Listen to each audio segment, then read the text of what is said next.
नमस्कार दोस्तों, स्वागत है आपका न्यू उत्कर्ष आईएएस चैनल में। आज का हमारा टॉपिक जो है वह है इकोनॉमिक्स से भारत में बीमा बाजार, इंश्योरेंस मार्केट इन इंडिया। मतलब भारत में बीमा बाजार किस तरह से कार्य करता है और जो बीमा है, मतलब बीमा के जो प्रकार हैं उसके बारे में चर्चा करेंगे। कितने प्रकार के बीमा हैं भारत में, कितने प्रकार के बीमा कार्य करते हैं। सामान्य तौर पे सभी को पता है कि कितने प्रकार के बीमा हैं, लेकिन फिर भी अगर हमसे कोई पूछे या मेंस में लिखने के पॉइंट ऑफ व्यू से कई क्वेश्चन आ जाए तो आपके दिमाग में होना चाहिए किस तरह से बीमा कंपनियां हैं और किस तरह से कार्य करती हैं और क्या क्या कार्य करती है। उसी के आधार पर बीमा के प्रकार का निर्धारण किया गया है। तो चलिए शुरू करते हैं। भारत में बीमा बाजार यानी इंश्योरेंस मार्केट इन इंडिया।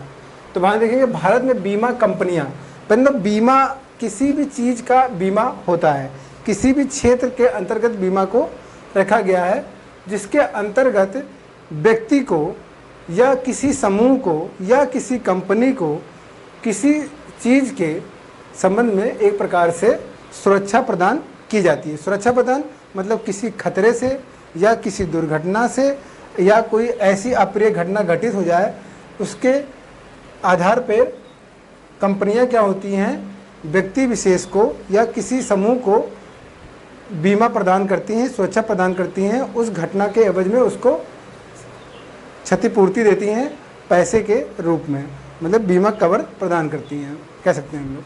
ठीक है, तो सामान्य तौर पे इस तरह के शब्दों से आप लोग परिचित होंगे। जो बच्चे नहीं पढ़ेंगे वो भी परिचित होंगे, लेकिन किस तरह से इसका स्ट्रक्चर है उसको देखेंगे हम लोग। तो बीमा कंपनियाँ अगर भारत के अंदर देखी जाए तो कितनी बीमा कंपनियाँ हैं, तो वर्तमान में 68 कंपनियां बीमा कंपनियां कार्य कर रही हैं, जिसमें से अब इसे मोटा मोटा समझिए 68 कंपनियों के अंतर्गत जब 68 कंपनियां काम कर रही हैं तो उस 68 कंपनियों में कुछ निजी क्षेत्र की कंपनियां होंगी और कुछ सार्वजनिक क्षेत्र की कंपनियां होंगी। तो देखेंगे अगर क्वेश्चन पूछ लिया गया कि बीमा कंपनियों में सार्वजनिक क्षेत्र की ज़्यादा कंपनियाँ हैं या निजी क्षेत्र की ज़्यादा कंपनियाँ हैं, तो आपका आंसर होगा निजी क्षेत्र की ज़्यादा कंपनियाँ कार्य कर रही हैं बीमा के क्षेत्र में। यानी कि 68 में 60 निजी क्षेत्र की हैं और 8 सार्वजनिक क्षेत्र की हैं। याद रखिएगा, 60 निजी क्षेत्र की और 8 सार्वजनिक क्षेत्र की कंपनियां कार्य कर रही हैं। बहुत अच्छे से इसको याद कर लीजिए। अब देखते हैं कि इन 68 कंपनियां किस किस क्षेत्र में कार्य कर रही हैं। तो जिसमें से 68 में 24 जो है वो जीवन बीमा में जीवन बीमा दे रही हैं, 27 गैर जीवन बीमा करता है, 6 स्टैंड अलोन स्वास्थ्य बीमा करता है और 11 पुनर्बीमाकर्ता के रूप में कार्य कर रही हैं।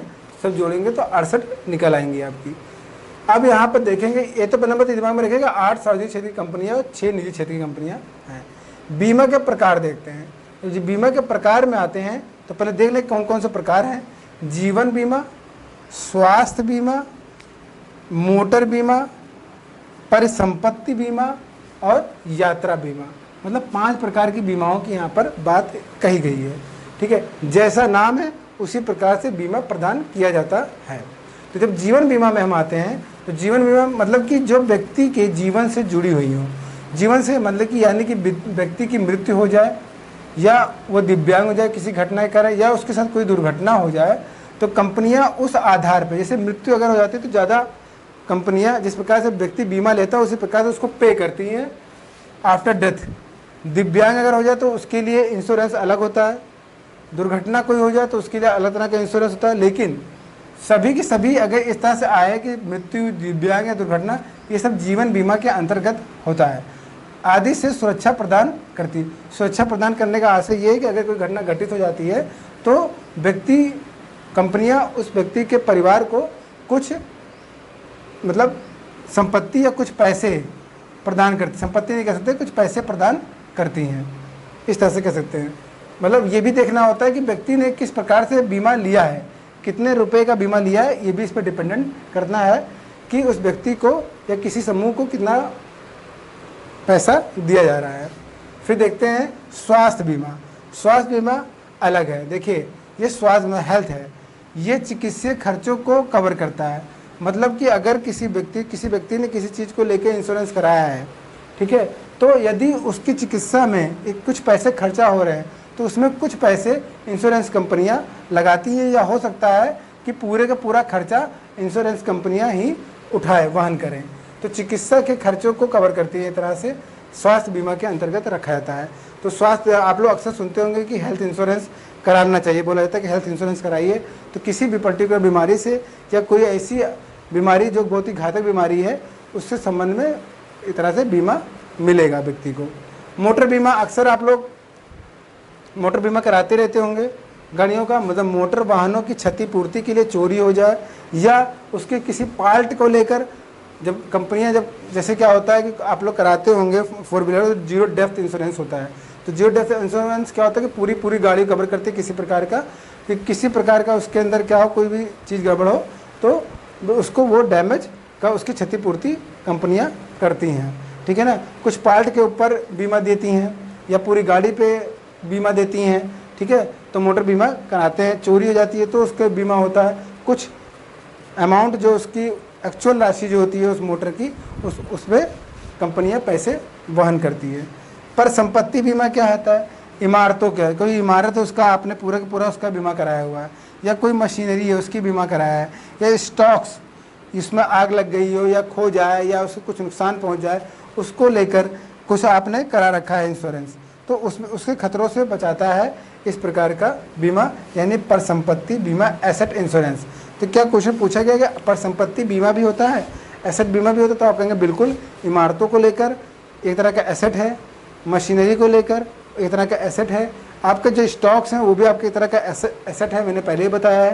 तो ये सभी एसेट्स जो है इसको खतरों से बचाता है। खतरों से बचाने का मतलब ये है कि अगर किसी प्रकार का इसके अंतर्गत कोई नुकसान होता है तो कंपनियां क्या करती है, बीमा देती हैं, कुछ पैसा कवर करती हैं। अंतिम जो है यात्रा बीमा। यात्रा बीमा अक्सर आप लोग जब भी कोई टिकट वगैरह बुक कराते होंगे तो उसमें देखिए कुछ परसेंटेज जो होता है पूरे अमाउंट का, वो बीमा के रूप में जो यात्रा बीमा होती है, यात्रा बीमा कंपनियां जो होती हैं वो कट करती हैं, तो आपको बीमा प्रदान करती हैं। एक तरह से कह सकते हैं ताकि जीवन सुरक्षा से जुड़ा हुआ है, लेकिन चूंकि यात्रा करते वक्त किस संबंध में है तो इसीलिए यात्रा बीमा इसको कहा गया है। सफ़र के दौरान बीमा सुरक्षा प्रदान करती है, चाहे आप ट्रेन का टिकट कर रहे हो, बस का टिकट करा रहे हो, तो उसमें कुछ पैसा जो होता है, कुछ अमाउंट जो होता है, कुछ परसेंट जो होता है जीवन बीमा का भी जुड़ा होता है, ठीक है। अब देखते हैं कि जो आपका मतलब कि जो भारत बीमा बाजार जो है उसके पीछे मतलब किस तरह से कार्य करते, क्या इसकी संरचना क्या है।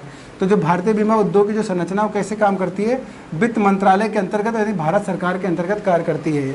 भारत सरकार के अंतर्गत तो मेन रूप से भारत सरकार है। फिर उसके नीचे देखेंगे तो इरडा एक संगठन बनाया गया है, इरडा जो देखती है, अब आ गया क्वेश्चन, इरडा जो है वो किसको देखती है, किसका नियामक कंपनी है ये, तो किसकी नियामक है ये बीमा क्षेत्र की नियामक है, मतलब उसको नियंत्रित करती है, रेगुलेट करती है, मतलब एक तरह से रेगुलेटरी बॉडी है। कौन? इरडा।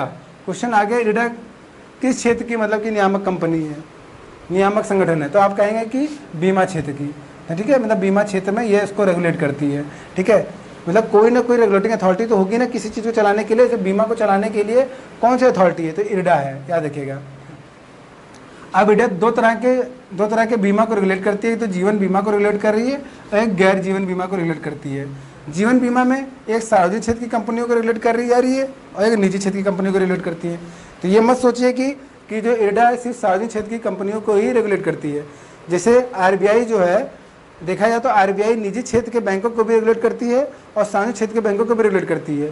उसी प्रकार से बीमा क्षेत्र में भी जो निजी क्षेत्र की कंपनियां हैं जो बीमा में कार्य कर रही हैं उसको भी इरडा रेगुलेट करेगा, और जो सार्वजनिक क्षेत्र की कंपनियां उसको भी बीमा रेगुलेट करेगा, ठीक है। गैर जीवन बीमा निगम की बात करें, ठीक है ना, तो यहाँ पर भी क्या होती है, सार्वजनिक क्षेत्र की जो कंपनियां इनको रेगुलेट करता है इरडा, और निजी क्षेत्र की कंपनियां इसको भी रेगुलेट करता है इरडा।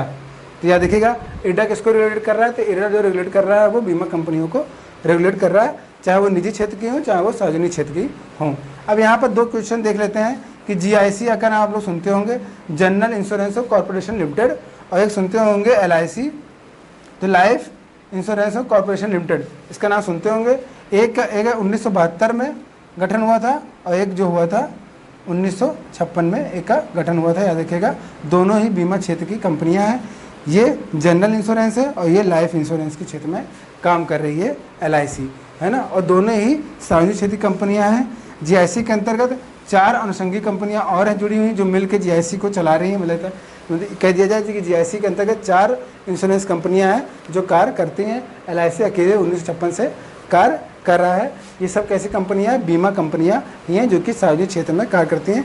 बल्कि प्राइवेट क्षेत्र में बहुत सी आपकी इफ़को वगैरह है, बहुत सी ऐसी कंपनियां आपने सुना होगा, रिलायंस वगैरह की भी हैं जो बीमा करती हैं। तो ये सब निजी क्षेत्र की कंपनियां हैं, लेकिन ये सार्वजनिक क्षेत्र की जीआईसी और LIC हैं।